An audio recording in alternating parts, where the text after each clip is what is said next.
Sesaat lagi Anda akan menyaksikan program spesial Jaksa Menyapa in association with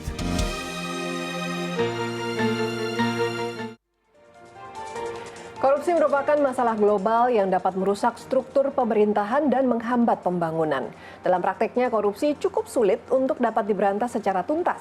Mengingat besarnya dampak dari korupsi terhadap kelangsungan hidup suatu negara, institusi kejaksaan sebagai garda terdepan berperan penting dalam penegakan hukum. Lantas, bagaimana peran aktif kejaksaan dalam memberantas korupsi di tanah air? Inilah program spesial Jaksa Menyapa bersama saya Frida Litwina.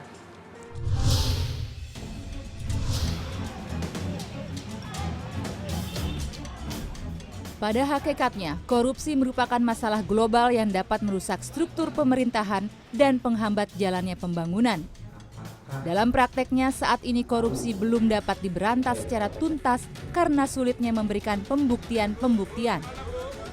Untuk itu, kejaksaan sebagai salah satu lembaga yang diberi kewenangan untuk bertindak sebagai penuntut umum dan pelaksana putusan pengadilan berdasarkan undang-undang diharapkan dapat selalu berperan aktif dalam pemberantasan tindak pidana korupsi di Indonesia. Mengingat besarnya dampak dari kejahatan korupsi terhadap kelangsungan hidup suatu negara, kejaksaan memiliki peran strategis dalam upaya pemberantasan korupsi, baik melalui upaya represif maupun preventif, baik yang dilakukan oleh Kejaksaan Agung, Kejaksaan Tinggi, dan Kejaksaan Negeri. Kejaksaan juga harus bebas dari pengaruh kekuasaan pihak manapun untuk turut berperan dalam penegakan hukum tindak pidana korupsi. Upaya penegakan hukum terhadap pelaku tindak pidana korupsi menjadi suatu tantangan sekaligus harapan untuk tetap menjaga tingkat kepercayaan masyarakat terhadap lembaga kejaksaan maupun lembaga penegak hukum lainnya. Hal tersebut menjadi suatu pendorong untuk lebih meningkatkan kinerja yang lebih baik di masa yang akan datang.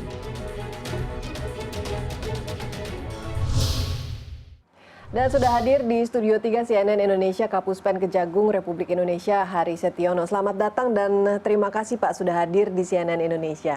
Ya, terima kasih Mbak Firda, para pemirsa. Assalamualaikum warahmatullahi wabarakatuh. Selamat malam, salam sejahtera untuk kita semua. Om Swastiastu, Namo Buddhaya, salam kebajikan. Baik, terima kasih Pak Hari. Bagaimana kejaksaan Pak berperan selama ini secara aktif dalam pemberantasan korupsi di tanah air? Ya, terima kasih Mbak Frida. Sebelum saya menjawab itu, izinkan kami seluruh warga Adiaksa mengucapkan selamat Hari Anti Korupsi Internasional yang jatuh pada tanggal 9 Desember kemarin. Ya. Bertepatan pula pada tanggal 9 Desember itu ada hajatan nasional yang dalam hal ini adalah Pilkada serentak. Mudah-mudahan momen ini merupakan tonggak sejarah pada saat yang bersamaan dengan peringatan Hari Anti Korupsi Internasional. Diharapkan tentu ke depan mudah-mudahan tidak ada lagi korupsi di Indonesia. Amin. Selanjutnya, Kejaksaan Republik Indonesia sesuai dengan amanah Presiden Republik Indonesia di era Kabinet Indonesia Maju ini, Pak Presiden telah menitik beratkan dalam penanganan perkara itu adalah upaya untuk pencegahan. Namun demikian, tentu dalam pelaksanaannya diduga masih saja terjadi adanya praktek-praktek yang menjurus kepada perbuatan korup atau tindak pidana korupsi. Oleh karena itu, upaya yang dilakukan kejaksaan, baik itu Kejaksaan Agung, Kejaksaan Tinggi maupun Kejaksaan Negeri di kabupaten kota, mengutamakan pencegahan dulu. dengan memberikan pemahaman-pemahaman, penerangan hukum, penyuluhan hukum yang tidak bosan-bosannya kami akan sampaikan kepada siapapun warga Indonesia, baik itu aparat maupun para pengusaha yang dalam hal ini merupakan sebuah rangkaian yang tidak bisa berdiri sendiri dalam hal tindak pidana korupsi. Sekali lagi, Kejaksaan Republik Indonesia sesuai dengan arahan Bapak Presiden dan kemudian juga Pak Jaksa Agung dalam perintah hariannya juga memerintahkan kepada kami untuk melakukan penanganan perkara tindak pidana korupsi yang dalam hal ini adalah upaya pencegahan dulu. Baik, berperan aktif dalam upaya pencegahan itu yang menjadi fokus dari Kejaksaan. Kemudian bagaimana kerjasama dari Kejaksaan sendiri, Pak, dengan lembaga lainnya seperti KPK dan juga kepolisian dalam menangani kasus-kasus korupsi? Ya, sinergitas kami dengan aparat penegak hukum lain yang mempunyai kewenangan yang sama.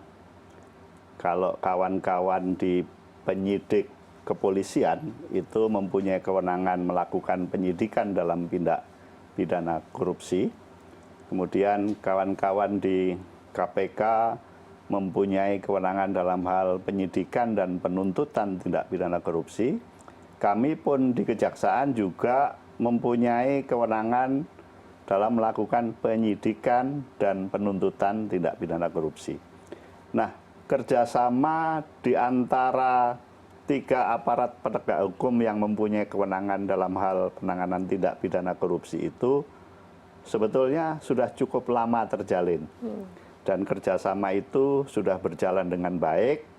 Kemudian di antara kami juga ada namanya MOU atau Nota Kesepahaman yang dibuat pada tahun 2017.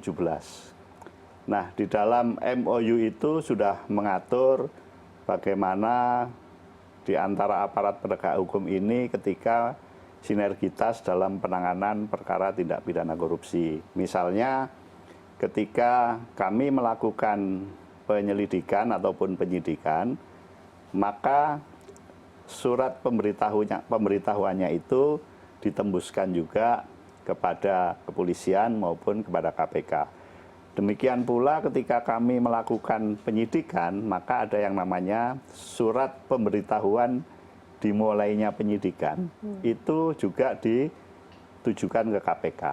Sehingga tidak ada semacam tumpang tindih begitu, Pak, ya? Di antara kami. Kemudian kita juga ada yang namanya fungsi KPK adalah koordinasi dan supervisi. Nah, oleh karena itu tentu terhadap penanganan perkara tindak pidana mana yang harus dilakukan koordinasi, yang tentu dalam hal ini adalah tindak pidana korupsi, dan mana yang harus dilakukan supervisi oleh KPK. Oke, jadi kalau misalnya Kejaksaan menangani suatu perkara, bisakah KPK kemudian mensupervisi atau kebalikannya, Pak? Vice versa seperti itu, dengan kepolisian juga? Ya, yang mempunyai kewenangan melakukan supervisi adalah KPK. Kepada penyidik kepolisian maupun penyidik jaksa. Sehingga ada syarat-syarat tertentu, ataupun bisa juga KPK mengambil langkah apabila perkara itu memenuhi syarat sebagaimana yang diatur di dalam Undang-Undang KPK, mana yang harus dilakukan supervisi. Misalnya perkara itu menyangkut tokoh masyarakat ataupun pelakunya itu merupakan pejabat publik atau aparat penegak hukum pelakunya itu, sehingga memerlukan supervisi yang dalam hal ini tentu untuk keterbukaan publik. Baik Pak Hari, kita akan lanjutkan perbincangan ini namun setelah jeda berikut ini. Tetaplah bersama kami, Jaksa Menyapa akan kembali sesaat lagi.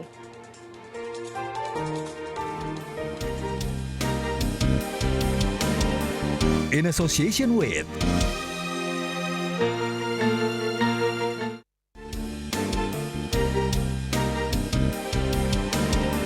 In association with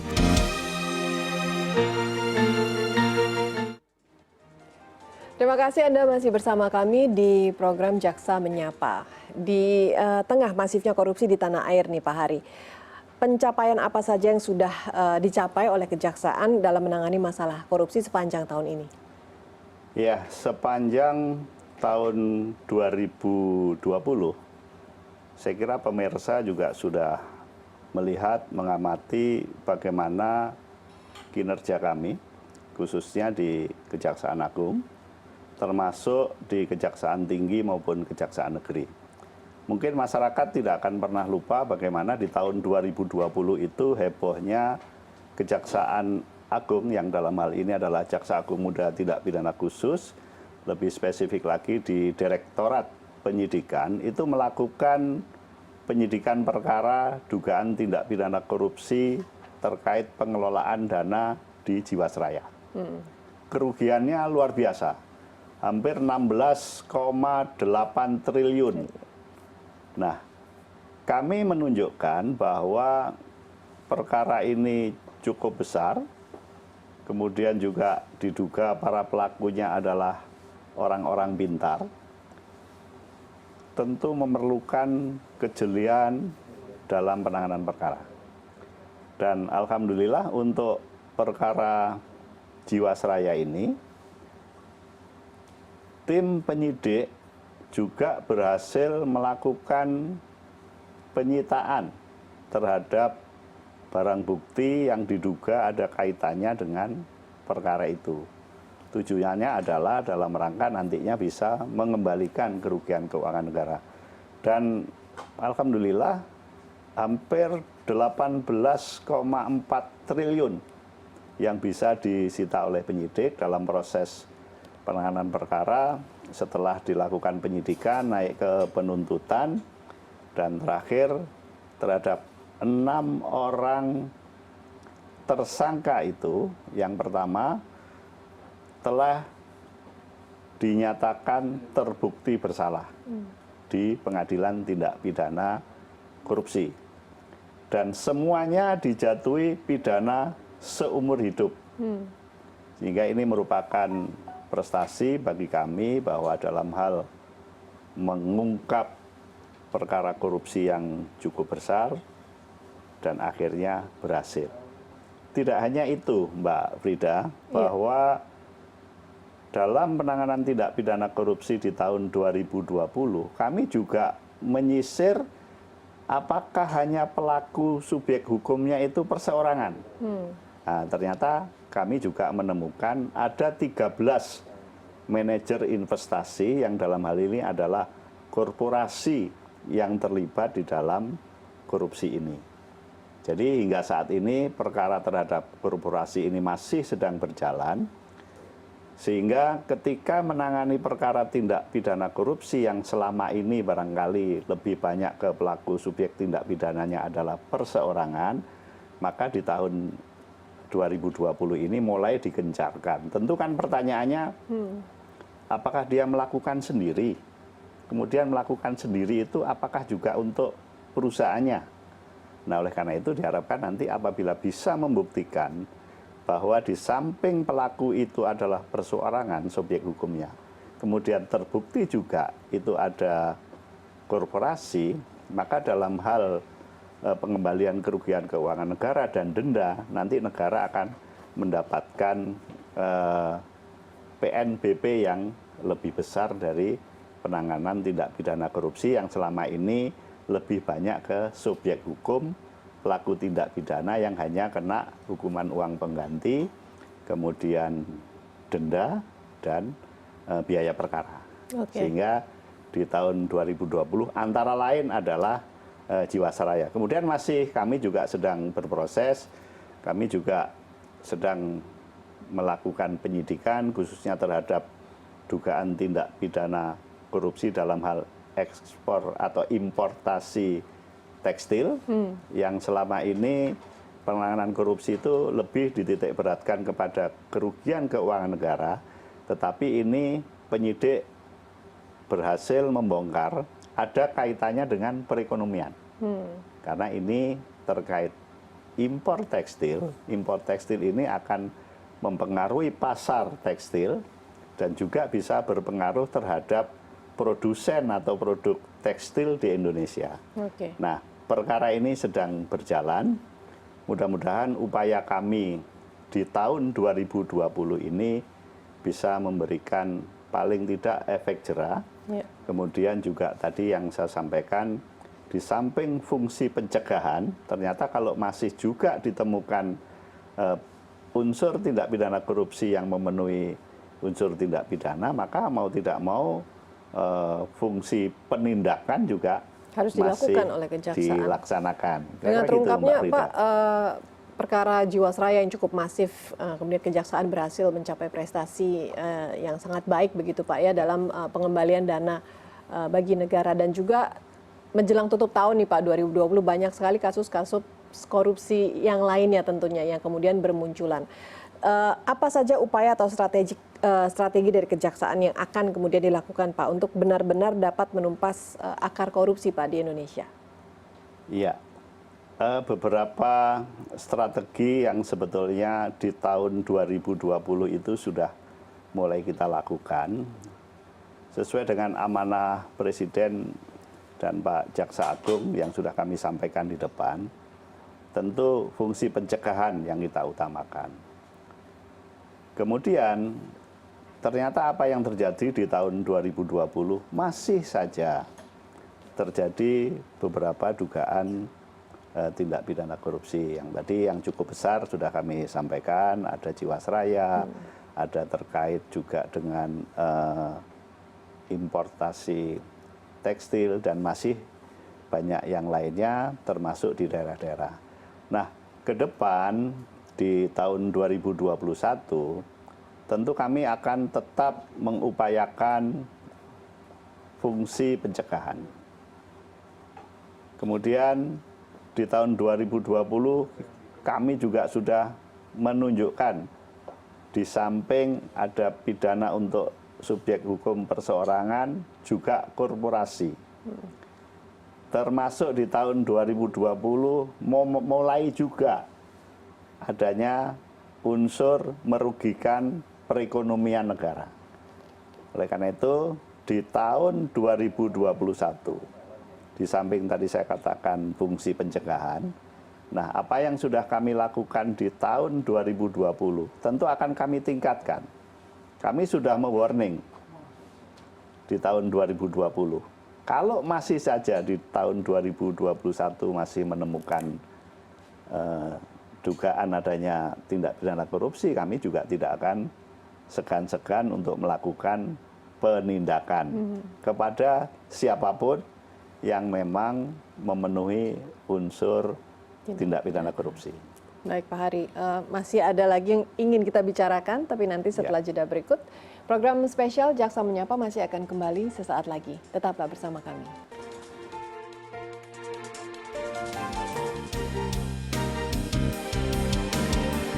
In association with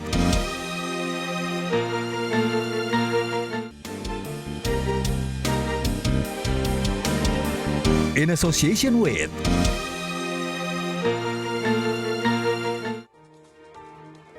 Terima kasih Anda masih bersama kami di Jaksa Menyapa. Saya Frida Litwina dan juga ada Kapuspen Kejagung Republik Indonesia Pak Hari Setiono. Pak Hari, bagaimana pandemi ini mempengaruhi kinerja kejaksaan dalam penanganan kasus-kasus korupsi, Pak? Ya, saya kira semua masyarakat dunia ya, dengan adanya pandemi COVID-19 ini sangat berpengaruh. Nah, bagi kami khususnya dalam hal penanganan perkara, baik itu perkara tindak pidana umum maupun tindak pidana khusus yang dalam hal ini adalah tindak pidana korupsi, pasti ada pengaruh. Ketika hal itu terkait dengan penanganan perkara tindak pidana umum yang penyidikannya dilakukan oleh kawan-kawan penyidik dari kepolisian, tentu muaranya adalah ke kami, kepada penuntut umum, kemudian penuntut umum akan menyidangkan perkara itu dengan hakim atau di pengadilan. Nah, dalam situasi pandemi begini, tentu kami semua tidak ingin tertular yang dalam hal ini adalah virus COVID-19 itu. Nah, kamilah yang mengawali, memulai untuk melakukan sidang online. Ya, walaupun di awal itu tentu hal baru ini menjadikan kendala tertentu. Belum lagi masalah teknologi, belum lagi juga masalah perdebatan sah atau tidaknya persidangan itu. Tetapi sekali lagi bahwa keselamatan masyarakat adalah hukum yang tertinggi. Oleh karena itu, ketika Pak Jaksa Agung sekitar di bulan Maret di awal-awal pandemi COVID-19 itu menyampaikan tantangan untuk melakukan sidang online dan ternyata disambut baik oleh masyarakat, oleh pengadilan, kemudian juga para pencari keadilan, sehingga sidang online ini berjalan dengan baik. Dan mudah-mudahan penanganan perkara di masa pandemi ini bisa berjalan dengan baik. Demikian juga terhadap penyidikan perkara tindak pidana korupsi. Di kami, khususnya di Kejaksaan Agung, di Direktorat Penyidikan, itu ketika melakukan penyidikan, tentu kan melakukan interaksi. Dengan baik itu saksi, tersangka, ahli, dan lain sebagainya. Nah, apa yang menjadi prokes terhadap COVID-19 ini, kami sangat patuhi. Kami juga tidak mau baik internal kami maupun masyarakat yang dalam hal ini terkait dengan penanganan perkara itu terjangkit atau terinfeksi dengan virus itu. Dengan banyaknya aktivitas yang dilakukan secara virtual ini, bagaimana Kejaksaan bisa memantau pergerakan korupsi, Pak? Tentu di masa pandemi COVID-19 ini, kita bukan berarti terus berhenti, kemudian tidak bisa menyelesaikan kasus itu. Ingat bahwa ini adalah menyangkut nasib seseorang.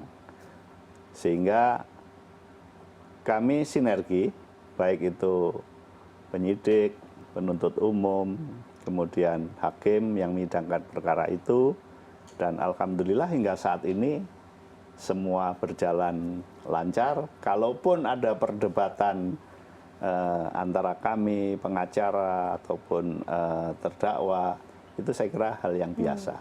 Sekali lagi bahwa sesuai dengan asas hukum, maka keselamatan rakyat adalah hukum yang tertinggi. Baik, Pak Hari, kemudian apa saja tantangan yang dihadapi ketika melakukan sidang online seperti itu? Iya, tantangan yang dihadapi tentu setiap daerah berbeda-beda.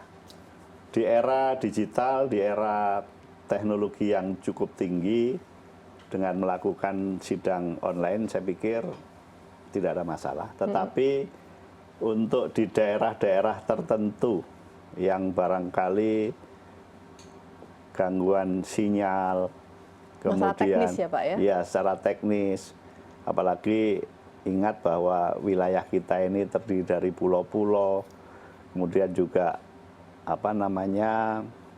jaringan internet itu barangkali juga masih sering mengalami gangguan, maka kendalanya adalah itu.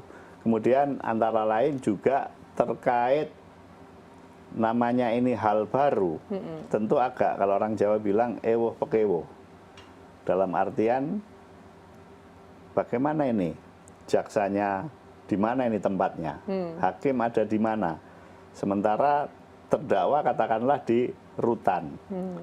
Nah, ini dari sisi mobilisasi teknis dan orang kan memerlukan beberapa orang ya. Tadi saya ingat bagaimana cara memantau ini, ya, keberhasilannya seperti apa. Kami mempunyai yang namanya case management system. Jadi di Kejaksaan itu punya alat untuk memonitor, memantau bagi jaksa yang melakukan kegiatannya di daerah. Nah, kami punya namanya Daskrimti.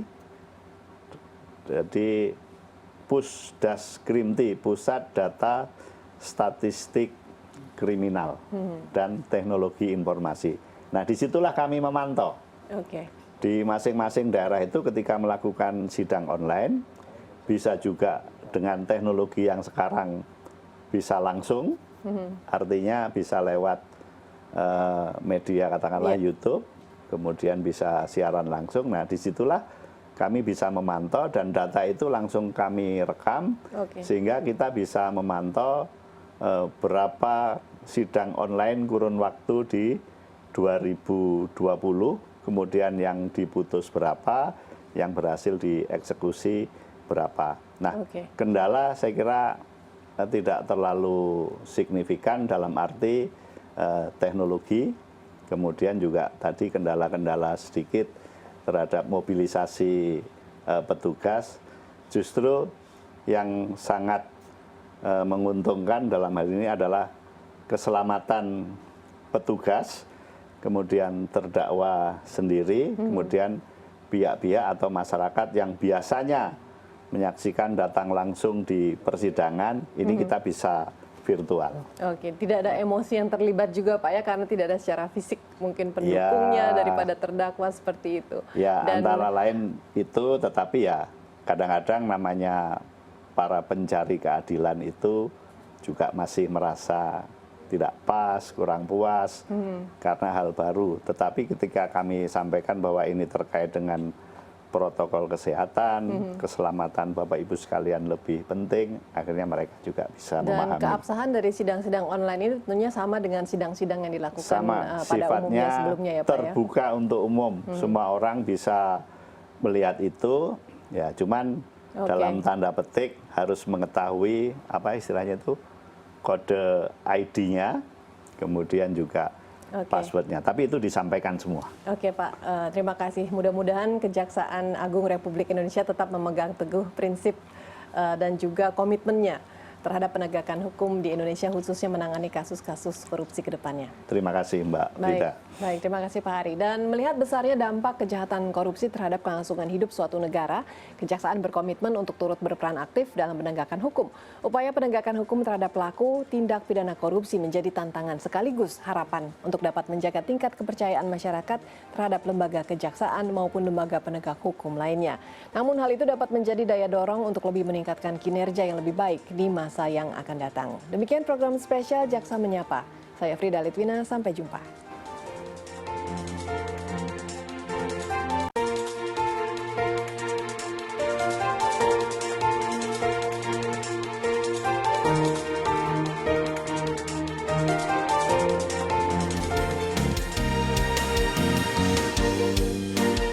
Terima kasih Anda baru saja menyaksikan program spesial Jaksa Menyapa in association with